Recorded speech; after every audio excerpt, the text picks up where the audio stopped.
पूजा तुमसे अच्छा खाना बनाती है। और आज तो जब मेरी छोटी बहू खाना बना रही थी तो मुझे खाने की खुशबू भी आई।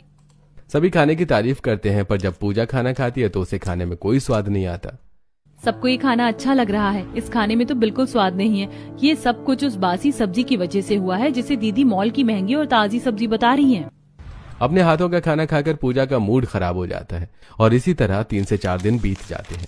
अब शांति अपने घर की नौकरानी को भी हटा देती है, तो वहीं पूजा अपनी सास के साथ घर में रहती है। ऐसे ही एक दिन पूजा छत पर अपनी सास के साथ पौधों की सिंचाई कर रही होती है। तभी उसकी नजर आशा की बहू नेहा पर पड़ती है। नेहा दीदी कैसी हो? शादी के बाद आज दिखी हो। एक ही मोहल्ले में ससुराल है, फिर भी देखो मिलना नहीं हो पा रहा। सही कहा तूने, वो तो मैं छत पर कपड़े डालने आ गई, इसीलिए हम दोनों की मुलाकात भी हो गई।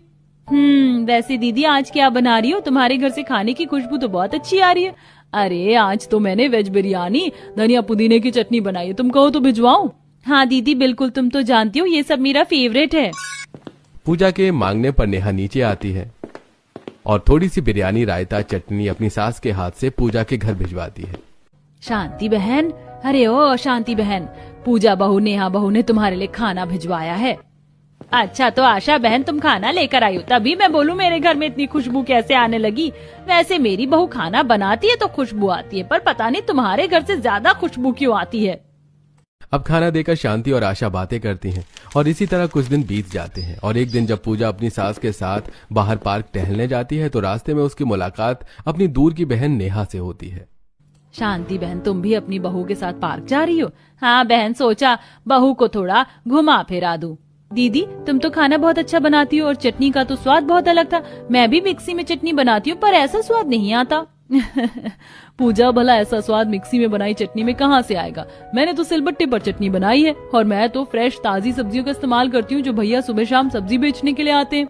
दीदी तुम्हारे पास सिलबट्टा है? मेरा भी चटनी खाने का दिल कर रहा है, एक दिन के लिए अपना सिलबट्टा दे दो। मैं तो कहती हूँ तुम मेरे लिए सिलबट्टा ला दो, मैं तुम्हें पैसे दे दूंगी।